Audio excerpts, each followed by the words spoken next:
When I was a senior in high school, my parents gave me an incredible gift. I was allowed to drive the family car to my first live concert, completely unchaperoned with some very close friends. It was a Dan Fogelberg concert. It was also the first time that my parents let me drive into Boston. And it was a pretty big deal.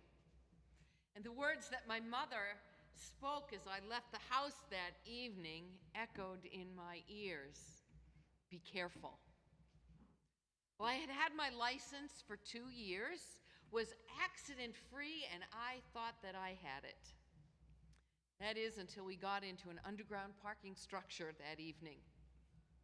By the time we had arrived at the concert venue, the garage was almost full, and the only parking spaces left were beside these massive concrete pilings. Now, I was fine driving into the space, got out of the car, went to the concert, had a great time, but when we left, I probably wasn't as focused as I should have been. And I misjudged the distance between the pylon and the car, and backing out, I hit it. And in my panic, rather than stepping on the brake, I stepped on the gas and completely wrecked the rear passenger door. The bumper actually fell off, and the back headlight was gone. And the crunch of metal and breaking glass are sounds that I will never forget. And all I could think of in that moment was that my parents are going to kill me, or at least take away my driving privileges until I was 21. Well, as I approached home that night, I took my time, dropped off my friends, and I was filled with dread, not knowing what to expect. Because how was I going to explain this to my parents, or even pay for the damage I had done to the car? It would take lots of scoops of friendly ice cream where I worked to pay for that. Well, I imagine many of you have experienced a time when you hurt or disappointed someone and had to figure out how to get back into their good graces. Or maybe you were hurt and needed to forgive. And there's more than a little bit of all of that going on in our gospel this morning. But this story has become so familiar that once we hear those first few lines, there's a temptation, at least on my part, to tune it out because I've heard it before. I know this story. But this week, I think I've come away with something new. I've always assumed the younger son was sincerely repentant as he approached home after squandering away his inheritance.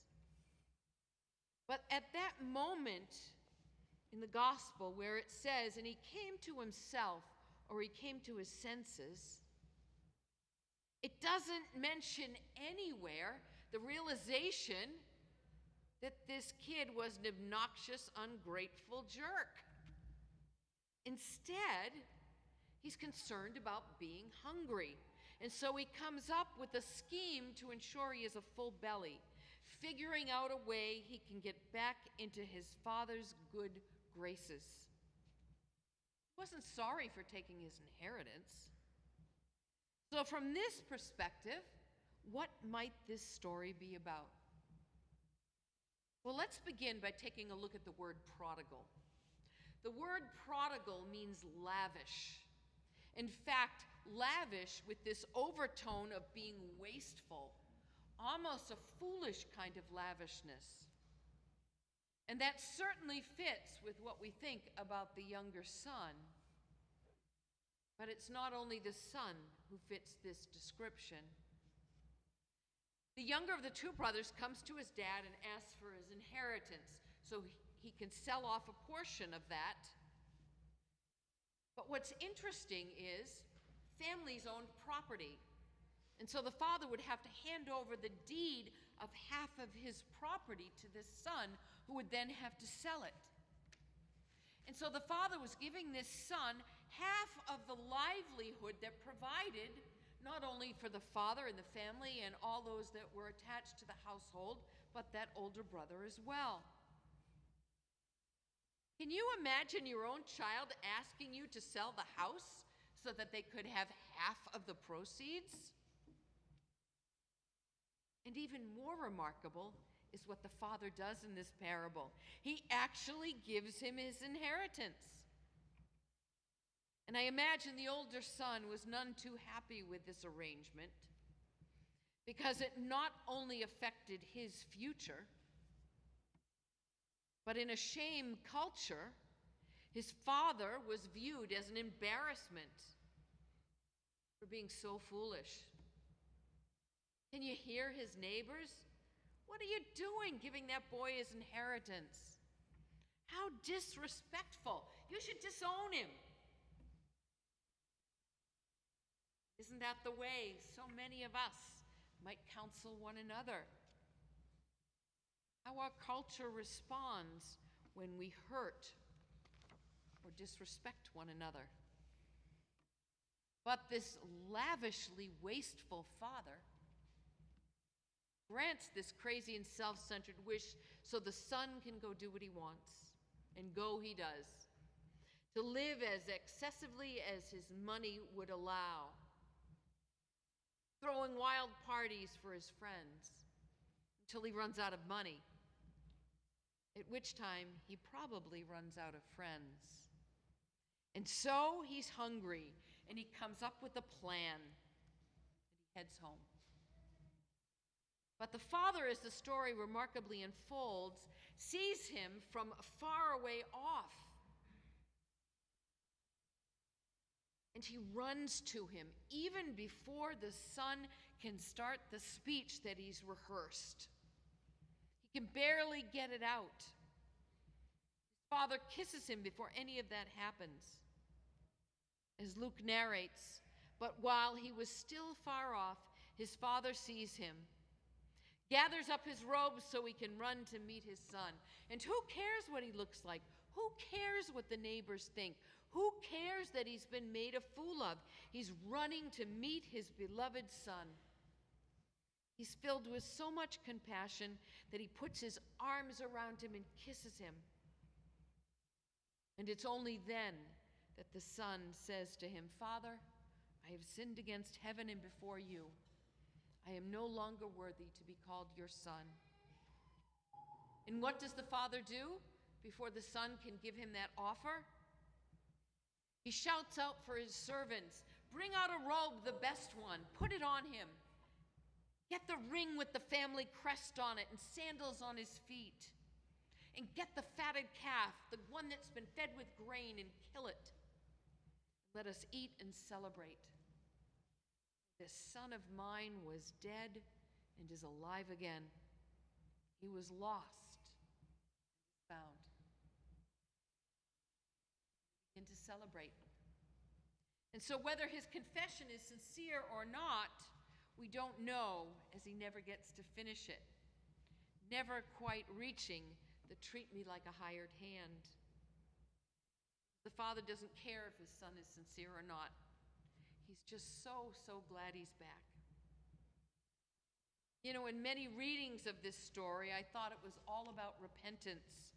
Because the repentance formula, you mess up, you apologize, you receive forgiveness, life goes on, that makes sense to us. Whereas the foolish, extravagant, reckless, and dare I say, prodigal love of the father doesn't do that. That's where the older brother is coming from. He cannot believe what his father has done. And who can blame him? I imagine he was hurt by what his father did, and the anger and resentment that had built up while his brother has been away has permeated his very being, blinding him to his father's love and acceptance that everything that this father has is his already.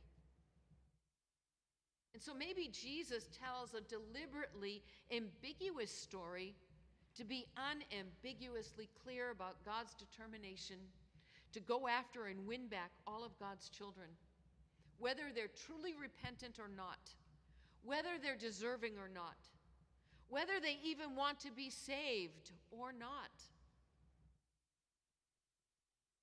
That night when I got home from the concert, I was expecting the worst.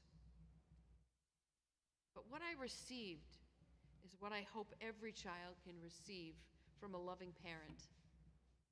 I didn't hear, "I told you to be careful," and then an earful about responsibility, but rather, "Are you and your friends okay?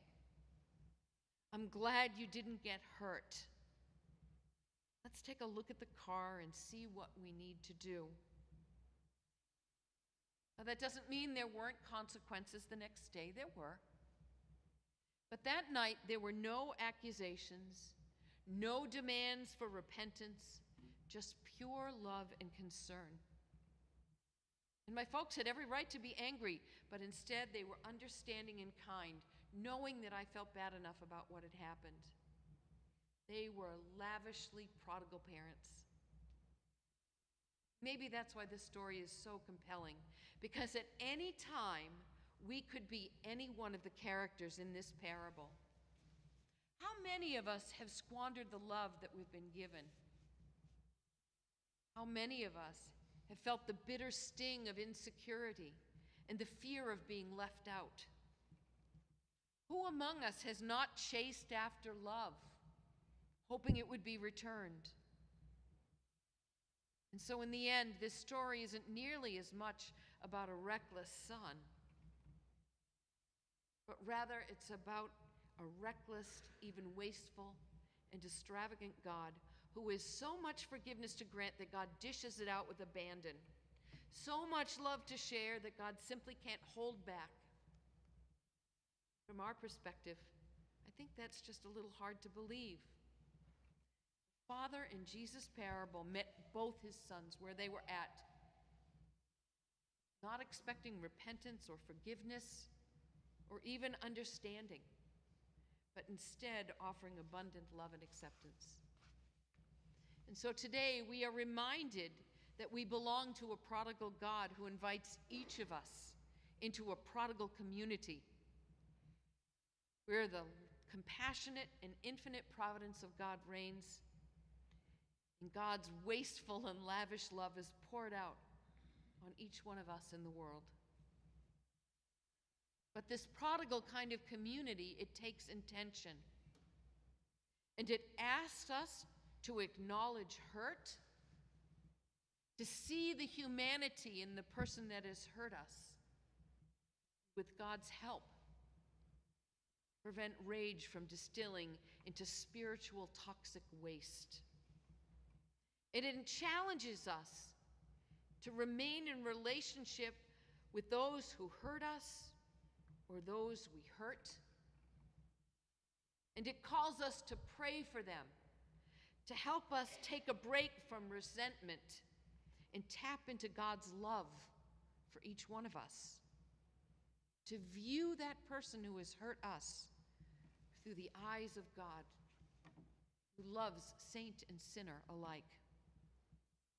And this type of community asks us to let go of hurt in whatever time it takes and create healthy boundaries so that forgiveness is possible. Finally, it requires a conscious decision to cease harboring resentment and forgive. And in time, God's time, hopefully reconcile. Maybe here, maybe on the other side of eternity. You know, I wish the older brother in our story today had had that kind of community. And my hope is that St. John's will continue to grow into this prodigal way of love.